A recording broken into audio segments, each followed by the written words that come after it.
मनुष्य अपने कर्मों के अनुसार स्वयं भोगता है। इतनी सुंदर कथा सुना रहा है। कहता है एक नौजवान था, वह अपने घर के छत पर पतंग उड़ा रहा था। पतंग उड़ा रहा था, पतंग की डोर छोड़ता गया और वह पतंग जंगल की ओर गई। जब वह पतंग जंगल की ओर गई, साधु ने देखा कि यह पतंग डली हुई है। साधु उस पतंग को उठाकर अपनी कुटिया में रख लेता है। ये नौजवान उस पतंग की खोज करते करते जंगल की ओर गया। ये नौजवान कहता है, स्वामी जी महाराज, क्या मेरी पतंग यहाँ पर आई है? स्वामी जी महाराज कहते हैं, हाँ बेटा, पतंग आई है, कुटिया में रखी है, जाकर ले लो। ये नौजवान अंदर गया और अंदर से पतंग लेकर बाहर आया। स्वामी जी महाराज कहते हैं, बेटा तू पतंग भी उड़ा लेता है? ये नौजवान कहता है, हाँ स्वामी जी महाराज, जब कोई आदि शराब पीने को नहीं मिलता तो पतंग उड़ा लेता। स्वामी जी महाराज कहते हैं, बेटा तू शराब भी पी लेता है? ये नौजवान कहता है, हाँ स्वामी जी महाराज, जब कोई आदि साथ में ताश खेलने को नहीं बैठता तो शराब पी लेता। स्वामी जी महाराज कहते हैं, बेटा तू ताश भी खेल लेता है? ये नौजवान कहता है, हाँ स्वामी जी महाराज, जब कोई आदमी जुआ खेलने को नहीं मिलता तो ताश खेल लेता। कहते हैं इस नौजवान ने अपने अनेक दुर्गुण गिनाए। स्वामी जी महाराज कहते हैं, बेटा परमात्मा ने तुझे मानव चोला दिया था कि कुछ अच्छा कर्म करेगा, परंतु तू बुरी संगतों पर फंसा हुआ है, इसलिए तू मेरे पास बैठ। कहते हैं स्वामी जी महाराज की बातों का कुछ असर हुआ और वह नौजवान गुरुदेव के पास बैठने लगा, योग साधना सीख गया। जब 2-4 महीने हो गए, तभी नौजवान कहता है, स्वामी जी महाराज, मैं अपने घर जाना चाहता हूँ, मेरा परिवार है, मेरी माँ है, मेरी पत्नी है, मेरे पिताजी हैं, आदि सभी कोई हैं। तब स्वामी जी महाराज कहते हैं, बेटा इस संसार में कोई किसी का नहीं होता है, ना माता, ना पिता, ना पुत्र आदि कोई किसी का नहीं होता। ये नौजवान कहता है, नहीं स्वामी जी महाराज, मैं नहीं मानता, मेरे पिताजी, मेरी माँ, मेरी पत्नी मुझसे बहुत प्रेम करते हैं। तब स्वामी जी महाराज कहते हैं, बेटा तुझे मेरी बात पर भरोसा नहीं तो तुम घर जाकर कह देना कि मेरी कुछ तबीयत ठीक नहीं है। मैं वहां पर आऊंगा और तुझे दिखा दूंगा कि इस संसार में कौन तेरे अपने।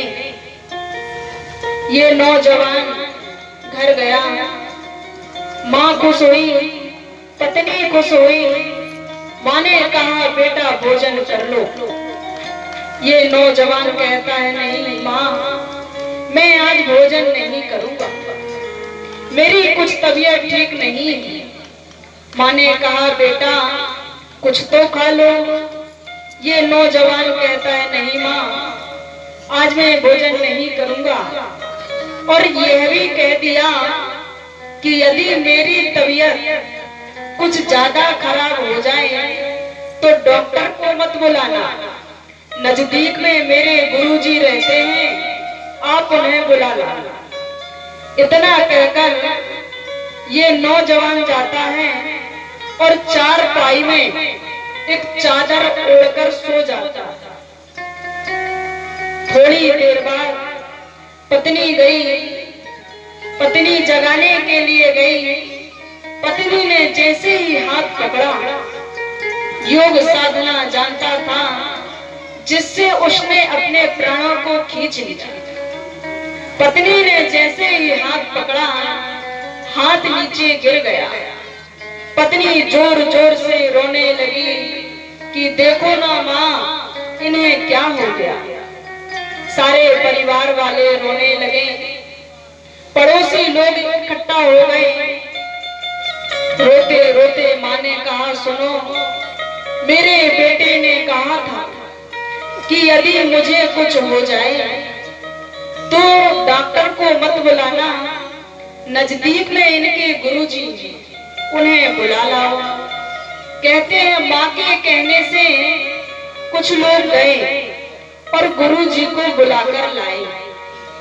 स्वामी जी महाराज वहां पर आए और साथ में 3 मीठी पुड़िया लेकर आए।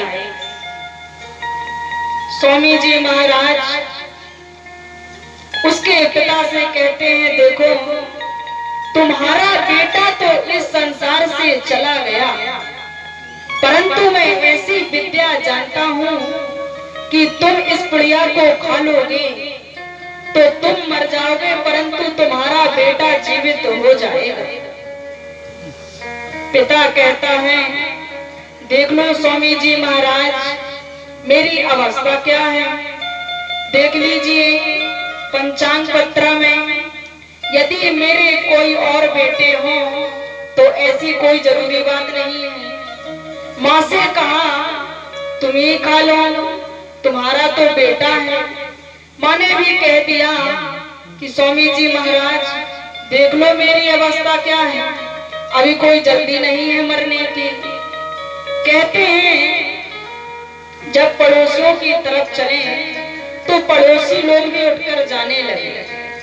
तब स्वामी जी महाराज कहते हैं कि ठीक है, मैं ही ऐसे खा लेता। तब सभी लोग कहने लगे कि हाँ स्वामी जी महाराज, आप खा लीजिए, क्योंकि सन्यासियों का जीवन ही परोपकार के लिए हुआ। तब स्वामी जी महाराज ने उस पुड़िया को खाया और लेट गए और वह नौजवान खड़ा हो गया। तब स्वामी जी महाराज कहते हैं, बता बेटा, इस संसार में कौन तेरा अपना है, कौन तेरा साथी है। तब ये नौजवान कहता है, स्वामी जी महाराज, इस संसार में कोई किसी का नहीं होता, ना माँ है ना पिता है, आदि कोई किसी का नहीं होता।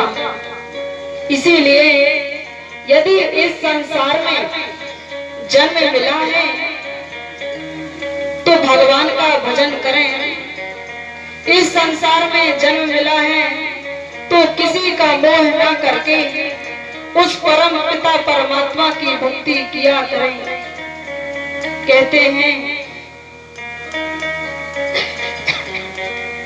एक छोटा सा भजन है, छोड़ कर संसार